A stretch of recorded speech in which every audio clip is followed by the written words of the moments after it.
Cá Entre Nós, com Nelson Marques.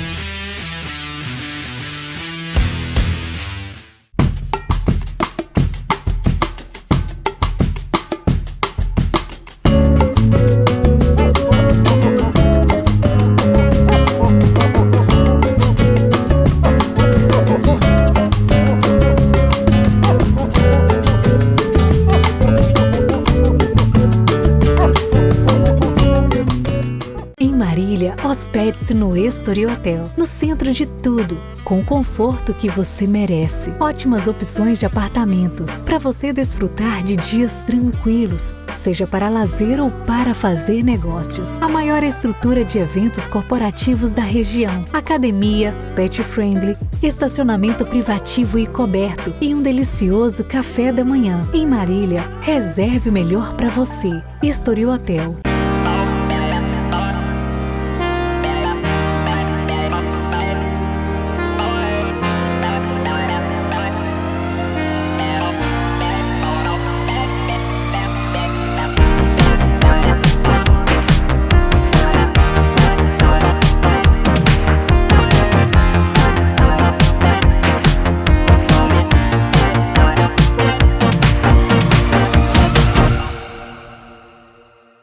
Olá pessoal, estamos iniciando mais um Cá Entre Nós.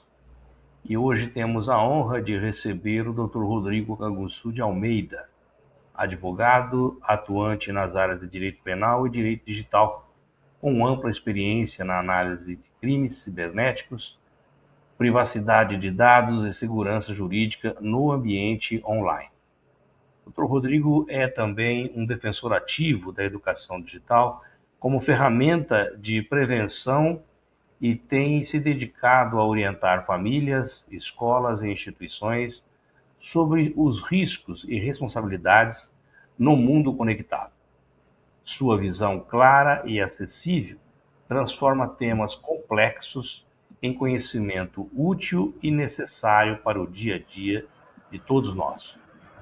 Obrigado por aceitar o nosso convite e seja muito bem-vindo ao Cá Entre Nós, Dr. Rodrigo. Nelson, eu que agradeço o convite. É sempre um prazer falar desse assunto que me é tão caro e, ao mesmo tempo, tão prazeroso e tão atual, né? Nunca deixa de ser atual essa conversa. É verdade. Cada vez mais, né, doutor? As leis vão se aprimorando, porque a gente costuma dizer que cria-se a situação e as leis vão se aprimorando depois, né? Vão se ajeitando. E o caso da cibernética, a proteção, isso são casos latentes, né? E que nós precisamos, no dia a dia, aí, tomar muitos cuidados.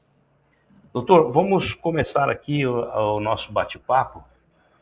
Eu gostaria de saber do senhor o que caracteriza o direito digital e como ele se diferencia das demais áreas do direito. Eu acho que conceituar direito digital é sempre um pouco complicado, né? Existem alguns pensadores do direito que cada um define de uma forma. Eu gosto de falar que, na verdade, o direito digital não é uma área isolada do direito, né? Ela é uma aplicação diferenciada dos ramos tradicionais do direito, né? Então, você pega o direito penal, o direito civil, né? O que acontece? É a aplicação dessas áreas no ambiente tecnológico, né? Talvez a principal característica, né, seja lidar com as relações humanas e conflitos que ocorrem através da tecnologia. Seria uma adaptação da tecnologia para todas as áreas, né, doutor? Cada uma delas com as suas necessidades que são latentes, aí a gente está cansado de ver. Quais são os crimes mais comuns que ocorrem no ambiente virtual e como essas vítimas devem agir, doutor? Olha, atualmente os principais golpes ainda são os golpes financeiros, né, como clonagem do WhatsApp, aquelas tentativas de se passar por instituições financeiras, né, o que a gente chama também de sequestro de dados, tem acontecido muito com as empresas. A gente não pode esquecer dos crimes contra a honra, injúria, calúnia, difamação, né? O stalking, né, que agora está na moda também, que é a perseguição através das redes sociais, uma perseguição muito mais complexa, porque ela acontece 24 horas, literalmente, né? Temos também o cyberbullying, né, pensando nas crianças que também são vítimas de crimes pela internet. E talvez, por fim, né, a exposição de imagens da vítima sem o consentimento dela, sejam imagens com conteúdo de nudez ou sexual, ou até mesmo o uso indevido de imagens. Né? Realmente é aquilo que nós começamos a falar no começo, né? As situações vão surgindo e a gente tem que ir se adequando de acordo com a tecnologia para poder aprimorar mais essas leis e garantir mais aí o cidadão com a sua privacidade. Exato. Doutor, quando que um conteúdo publicado nas redes sociais ultrapassa o limite da liberdade de expressão e passa a ser considerado um crime? Olha, eu gosto sempre de repetir uma máxima que eu aprendi no meu tempo de faculdade, no sentido que diz que o direito de um acaba quando começa o direito de outro, né? A gente não pode esquecer que, apesar de no Brasil existir o direito à liberdade de expressão, ele não é um direito absoluto, né? Confunde-se muito, né, com o direito à liberdade de expressão que está consagrado na legislação americana, que ele é muito mais amplo e restrito que o nosso. O nosso não. Nós temos o direito de falar, nós temos o direito de nos expressar, mas a forma como nós falamos, a forma como nós nos expressamos, tem que ser balizado pelo direito do outro, né? Então, eu não posso ofender instituições, eu não posso, como eu disse, praticar crimes contra a honra, injúria, calúnia, difamação, né? Então, eu acho que uma manifestação na internet, ela passa a ser crime, né? Ou pelo menos passa a ser analisada como se crime for, a partir do momento que eu ofendo e acabo com o direito da outra pessoa. O senhor comentou também agora há pouco, antes de responder essa pergunta, quanto à proteção aí, das crianças, né, na internet. O que os pais e responsáveis precisam saber para proteger mais as crianças e adolescentes nas redes sociais e nesses jogos, famigerados jogos online, doutor? Olha, como a gente estava conversando agora há pouco, né?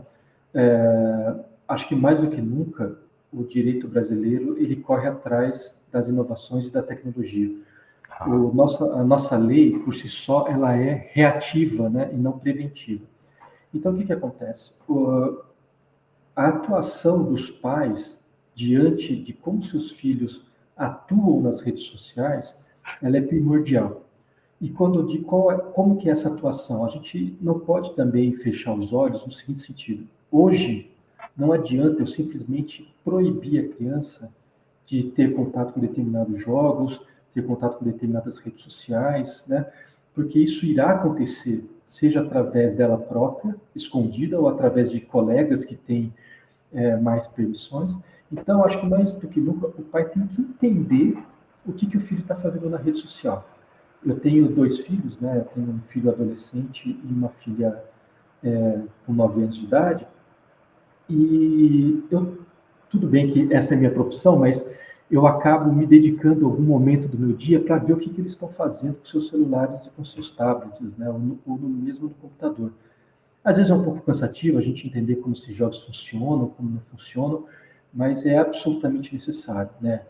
Como que funciona esse jogo, se esse jogo existe algum tipo de troca de informações, se existe um chat, como que é esse chat, como que ele funciona.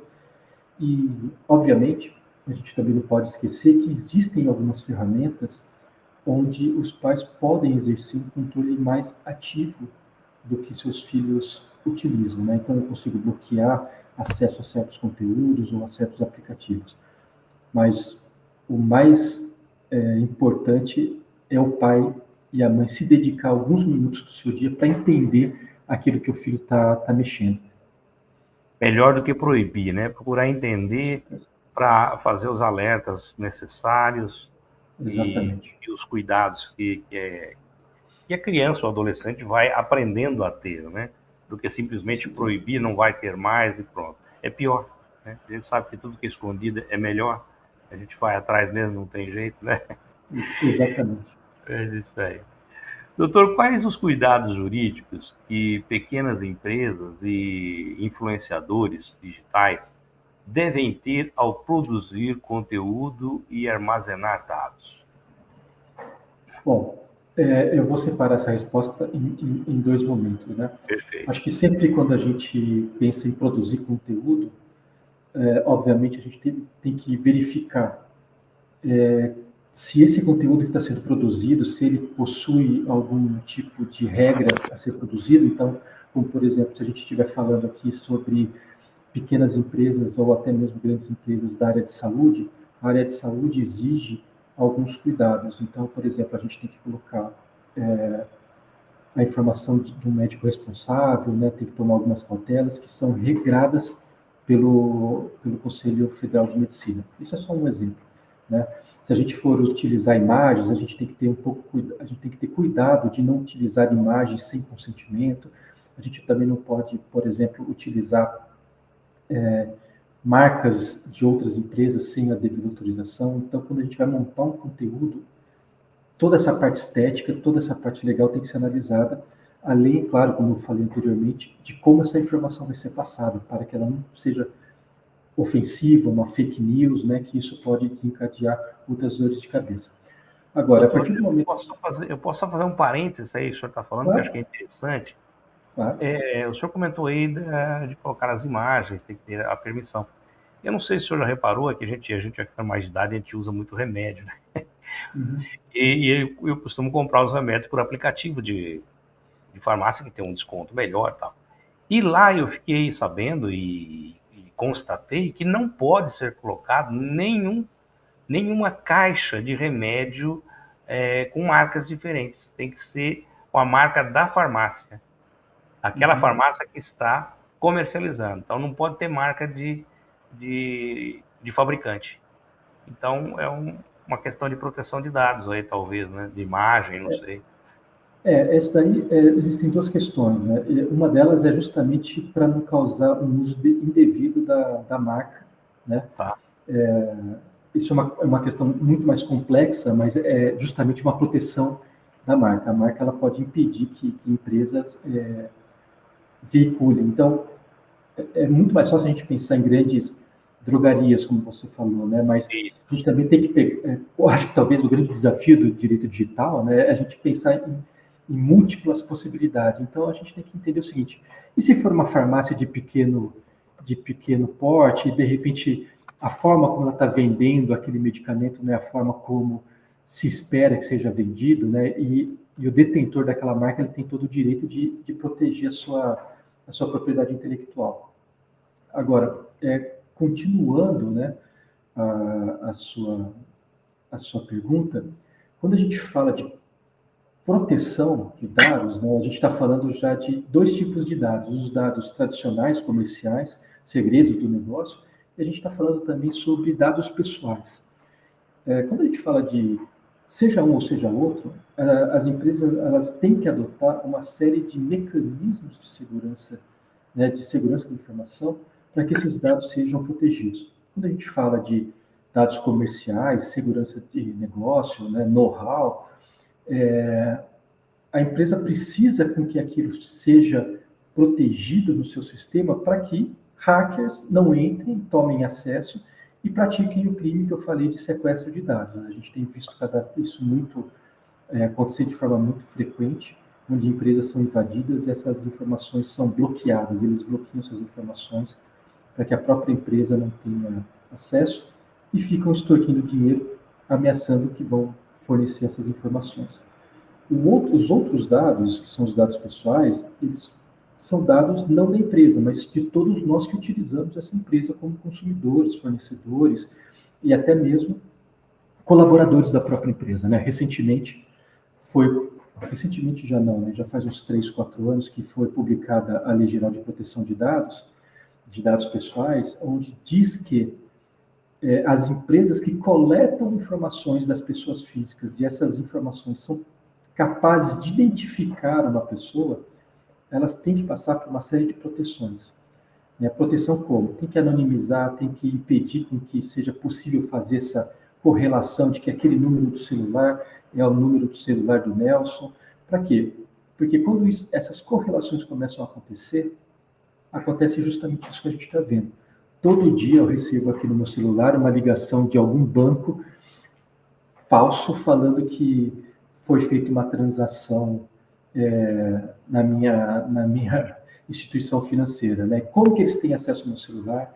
Como que eles conseguem cruzar todas as informações? Eles conseguem porque vazaram dados pessoais. Né? Então, com a Lei Geral de Proteção de Dados Pessoais, obrigou-se que as empresas tomem medidas de segurança extras, né, para proteger os dados das pessoas físicas. Entendi. Isso que é interessante. Tem tudo a ver com a pergunta que eu vou lhe fazer agora, que é sobre a Lei Geral de Proteção de Dados. Como que essa lei ela impacta a vida do cidadão comum no uso de aplicativos e redes, né? Eu acho assim, ela impacta significativamente e ela deveria impactar ainda mais. Tá. O que acontece? Não é de agora que a gente tem, quando falou, nós que atuamos na área de direito digital e de segurança da informação, né, nós defendemos a ideia de que os dados são o novo petróleo, né? Então, o que acontece? Eu vou pegar, por exemplo, uma rede social.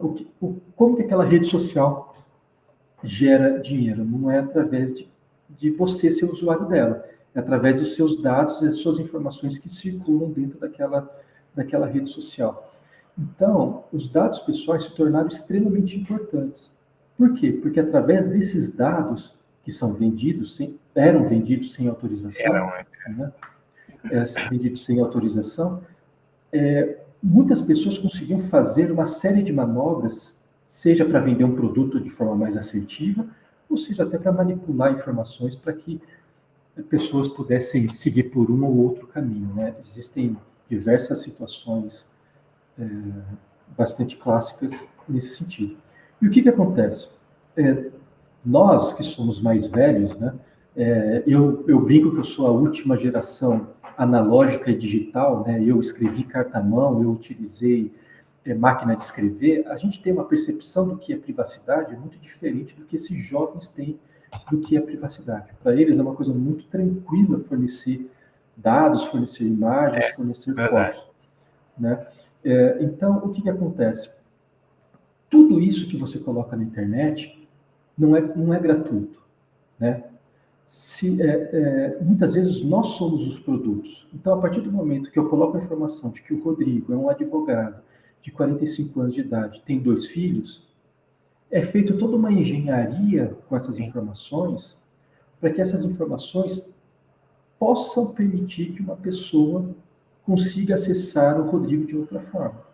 Seja para vender um produto, como eu disse, seja para falar que o Rodrigo precisa receber uma informação tal para que ele pense de uma determinada forma, ou para praticar crimes. Né? Então, imagina só a situação. Se, de repente, eu posto uma foto dos meus filhos com o uniforme da escola e digo 7 horas da manhã indo para a escola, né? Pronto.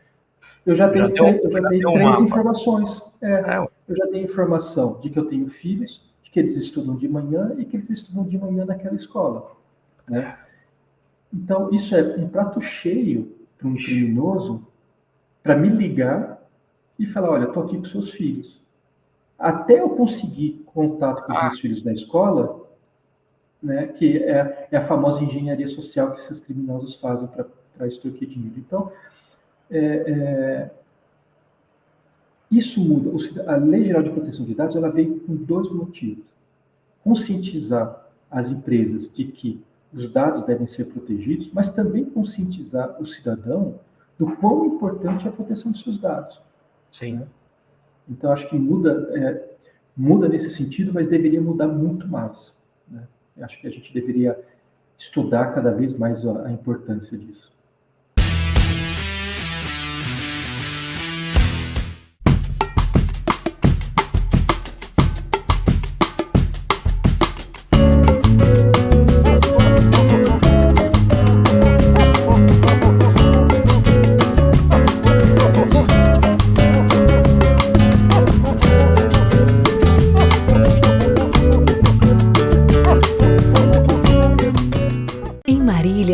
Hospede-se no Estoril Hotel, no centro de tudo, com o conforto que você merece. Ótimas opções de apartamentos, para você desfrutar de dias tranquilos, seja para lazer ou para fazer negócios. A maior estrutura de eventos corporativos da região, academia, pet friendly, estacionamento privativo e coberto e um delicioso café da manhã. Em Marília, reserve o melhor para você. Estoril Hotel.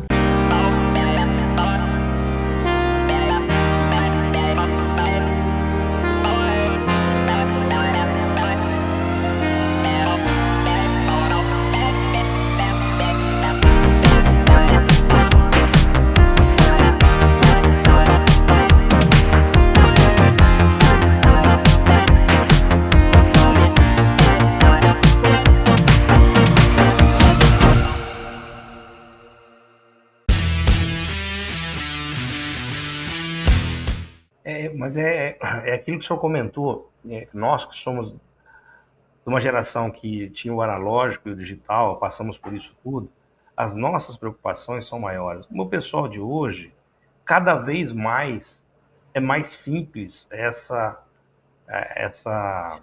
esse acesso aos dados, né? Não é tão perigoso na cabeça deles. E a gente vai ficando para trás mesmo. Daqui a pouco não tem como, é um chipzinho e para tudo, né? Exatamente. Doutor, o uso da inteligência artificial e deepfakes pode ser enquadrado como crime? Como que o direito está se preparando para isso? Olha, essa questão da inteligência artificial e das deepfakes é algo que tem crescido cada vez mais, porque se a gente for pensar historicamente, as inteligências artificiais elas ganharam publicidade no sentido de se tornar público muito recentemente. Talvez a inteligência artificial mais famosa, que é o ChatGPT, e eu estou falando só de texto por enquanto, ele é de 2022, né? Dezembro de 2022, é muito recente. E por que eu estou fazendo essa referência? É porque o tanto que avançou-se no desenvolvimento das inteligências artificiais nesses 3 anos do que a gente está conversando é algo absolutamente assustador, né? Então, o que acontece? Sim, imagens geradas por inteligência artificial podem gerar crimes, sim. Eu vou te dar 2 exemplos. E um exemplo até muito prático do que a gente experimentou recentemente numa consultoria aqui no escritório. Recentemente, a gente tomou conhecimento de que um jovem adolescente estava utilizando inteligência artificial para colocar rosto de colegas, meninos e meninas, em corpos de atrizes pornográficas. Né?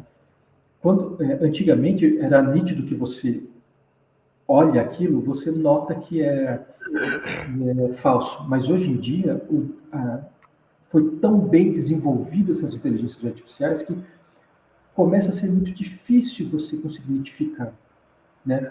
Principalmente dependendo da forma como isso chega na sua mão, é muito difícil, né?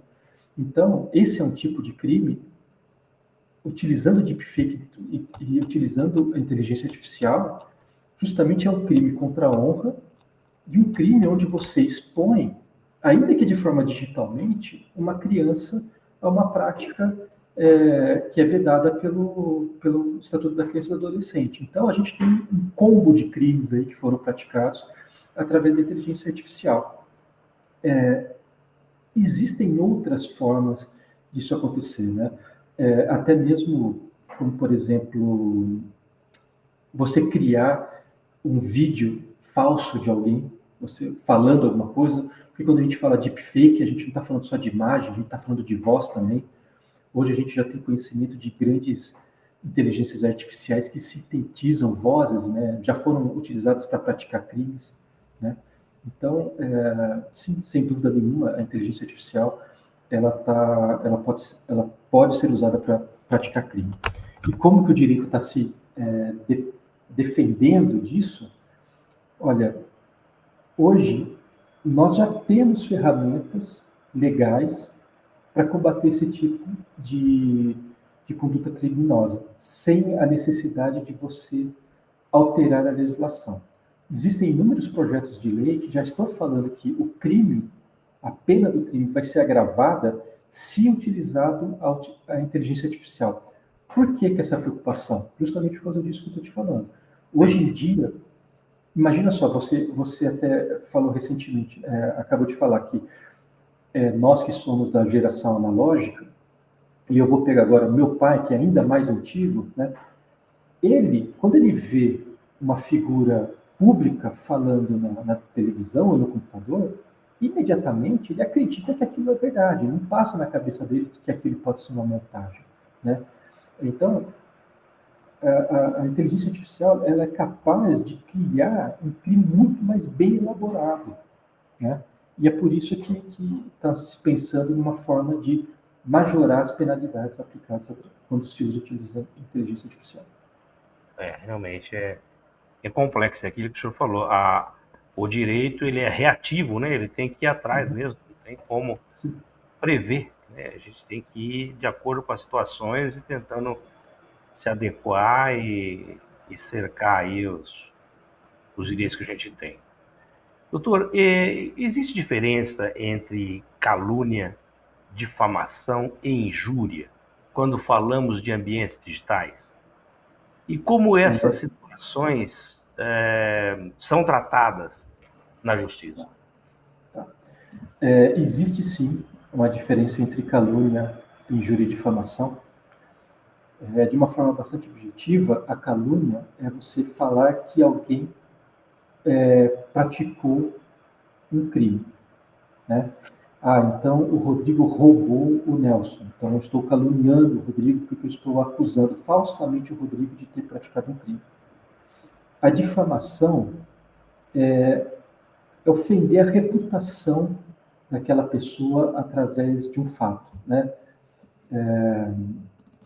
Não um fato criminoso, então é um fato qualquer, né?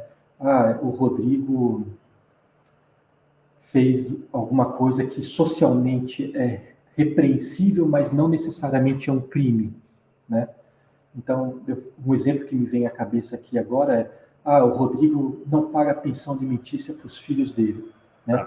É uma situação que não é criminosa, mas é suficiente para acabar e ofender a reputação do Rodrigo. E a injúria é literalmente você xingar a pessoa. O Rodrigo é isso, o Rodrigo é aquilo. Então, essas são as três diferenças, né? São crimes contra a honra. É o pacote do crime contra a honra. Então, a diferença está na escala do dano. Então, por exemplo, quando eu falo de calúnia, eu estou imputando um fato criminoso ao Rodrigo, o dano é muito maior. E quando eu falo isso no mundo digital, né, é muito mais severo. A gente teve um caso que não faz muito tempo, em alguma cidade aqui do estado de São Paulo, litorânea, eu não vou falar a cidade porque eu não tenho muita certeza, mas o que acontece? Foi imputado a uma jovem que ela supostamente estaria praticando magia negra, né? E eu não estou aqui fazendo nenhum juízo de valor, mas foi o fato que imputaram a ela, né? Por conta dessa informação que passaram, populares se sentiram ameaçados e agrediram essa mulher. Agrediram ao ponto de se tornar um linchamento e ela vir a ser morta por conta disso. Era tudo mentira, né? Então, você vê que uma informação, seja ela uma calúnia, uma injúria, uma difamação, a diferença está na escala da conduta criminosa, né? Você falar que o Rodrigo é um chato na rede social, isso vai ofender o Rodrigo, né? O Rodrigo vai ficar ofendido com isso e eu tenho todo o direito de buscar uma indenização contra você. Mas quando eu falo que o Rodrigo roubou uma rede social, essa informação dificilmente ela é retirada da rede social, né? Então, a escala do dano causado à imagem da pessoa, essa é a diferença que persiste. Doutor, uma curiosidade. Numa festa, Estamos todos numa festa. O pessoal tira fotos Uhum. e coloca as fotos, postam essas fotos. Uhum. O que implica isso se uma das pessoas não quiserem que as suas fotos sejam publicadas e aí perdeu-se o controle disso? O que isso acarreta? Essa é uma questão que existe há bastante tempo e ela veio potencializada pelas redes sociais e também porque hoje em dia todo celular é uma excelente câmera fotográfica, né? O que acontece geralmente é o seguinte: qual que tem sido a interpretação dada por essas situações? Se a gente está numa festa, num local público, e eu tiro uma foto, e aquela foto não é uma foto posada, né? É uma foto do ambiente e tudo mais, por si só, isso não causa problema nenhum. Tá? Por quê? Porque é um ambiente público, é uma festa pública, está todo mundo ali, postou, não tem problema nenhum.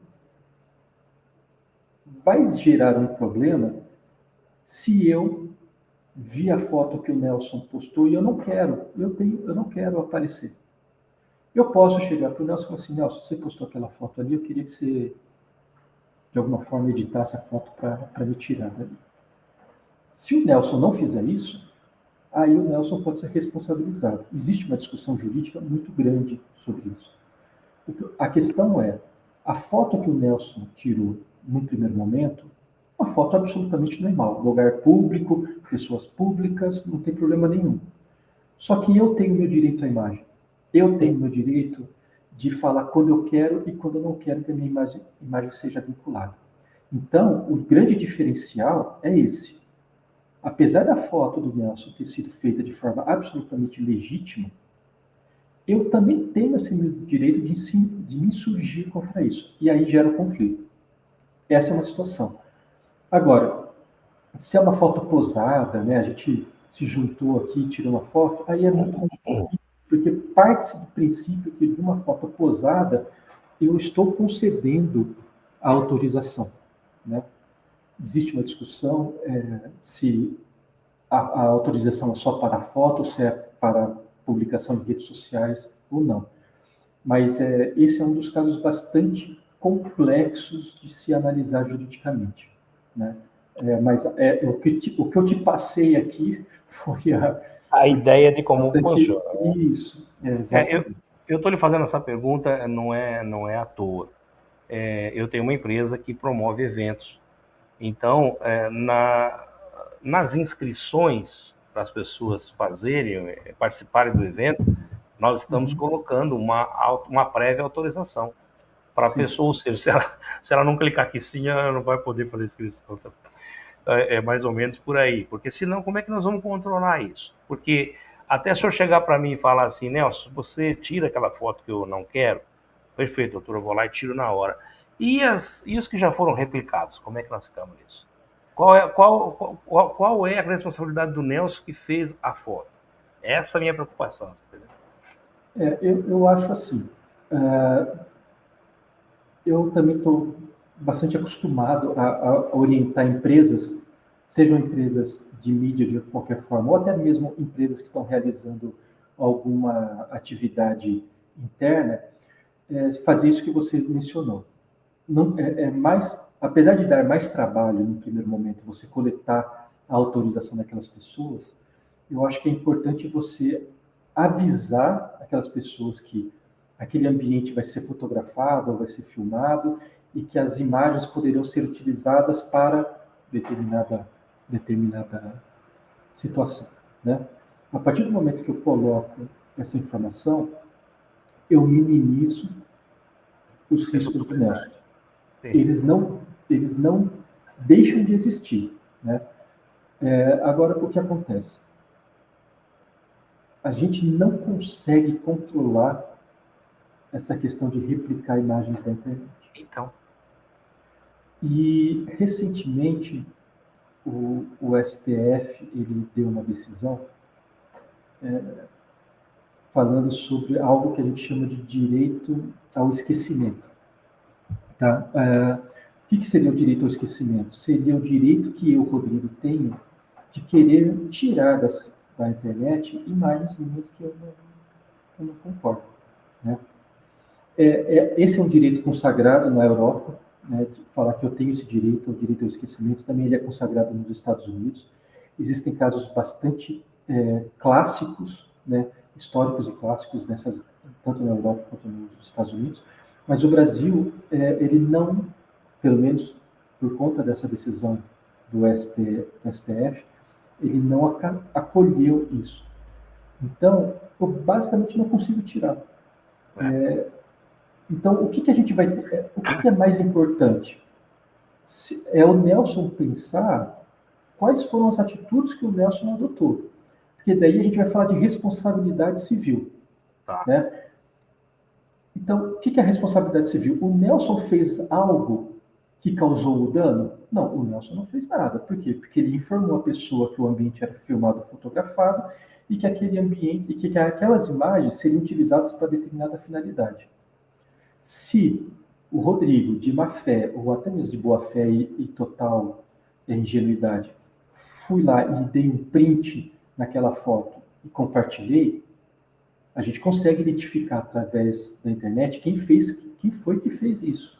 E aí o responsável pelo dano é o Rodrigo, não o Nelson, que agiu da forma correta.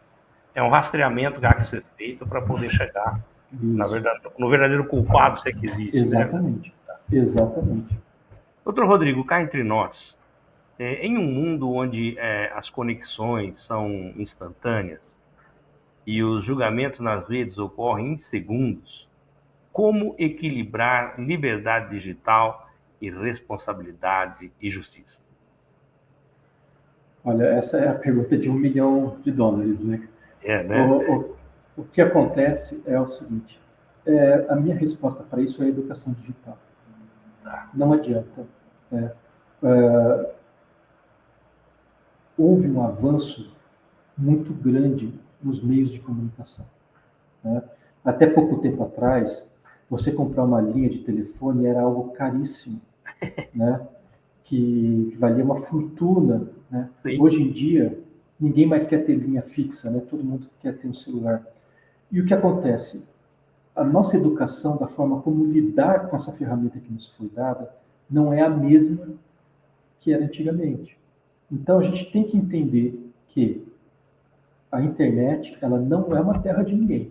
Existem leis, existem muitas leis, inclusive, que se aplicam. Eu trabalho com direito digital.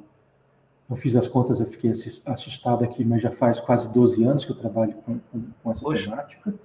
Né? E saíram muitas normas com relação a isso. Né? Não é uma terra de ninguém, existem regras, a gente tem que entender quais são essas regras. Agora, a gente tem que também entender, isso é o que eu falei, o meu direito de me manifestar, no direito brasileiro, vai resvalar no direito do Nelson não gostar do que eu falei. Nós tivemos caso recentemente de um comediante que foi processado e penalizado pela piada que ele fez, e eu não vou entrar nesse mérito aqui, eu só estou utilizando como exemplo, que mas é isso. Foi público, né? Foi público aí. Foi público, exatamente, mas ele fez uma piada, a partir do momento que você lança isso, você pode ofender as pessoas, e as pessoas têm direito de se defender. Né? A gente precisa parar com essa ideia de que o nosso direito de se manifestar é absoluto. Não é. Não é, não. E não é de hoje. Já existia na lei da imprensa, que é muito mais antigo. Muito mais antigo. O direito à retratação. Né? Então, acho que a forma de equilibrar isso é leis claras, e aí eu tenho que confessar para você que o legislativo não nos ajuda muito. Né? Tem um projeto de lei aí da fake news que está tramitando desde 2020 e está parado, não vai para frente, então isso é um problema. Como eu já disse, educação digital, a gente tem que entender. Né? Eu sou vice-presidente da Comissão de Direito Digital da OAB aqui de Campinas, e a gente preza muito pela oportunidade de falar sobre educação digital. E quando a gente fala sobre educação digital, a gente tem que falar a educação digital para a criança é uma, para o adolescente é outra, para o jovem adulto é uma e para o idoso é outra. Então a gente tem que abordar isso. Né? E também Infelizmente, a gente aprende, às vezes, tomando alguns tombos, né? E alguns tombos terão que ser tomados e algumas pessoas terão que ser penalizadas para entender que isso não é uma terra de ninguém. Com certeza. Ok, doutor Rodrigo, olha, foi um privilégio, viu, contar aqui com a sua presença e conhecimento nessa conversa tão necessária aqui no Cá Entre Nós. Que a sua atuação aí continue sendo ponte entre o direito e a vida digital com responsabilidade, clareza e respeito. Muito obrigado por estar conosco aqui e nos esclarecer tantas dúvidas como o senhor fez até agora. Eu vou colocar aqui, doutor, os contatos do senhor e vou pedir uma gentileza que o senhor deixe uma mensagem para os nossos telespectadores e seguidores que estão nos assistindo agora. Olha, primeiro eu que agradeço essa conversa aqui. Direito digital é um assunto que eu falo com toda tranquilidade, é um assunto que eu gosto muito, então eu estou sempre à disposição. E eu acho que a mensagem que eu deixo eu vou, na verdade, repetir algumas palavras suas, mas a gente tem que ter responsabilidade com essa ferramenta tão importante que a gente tem em nossas mãos. É verdade. A gente tem que entender que a internet não é terra de ninguém. A gente tem que entender que hoje existem ferramentas para rastrear quem postou e quem agiu dentro das redes sociais. A gente tem que entender que o meu direito acaba quando começa o direito do outro, né? Então, educação digital e consciência do que a gente está fazendo, dessa ferramenta que nós temos nas nossas mãos, acho que é o principal. Usá-la a nosso favor e com consciência e com parcimônia. E outra coisa que eu gostaria de falar também é desconfie das coisas que a gente lê na internet. Verdade. A gente precisa...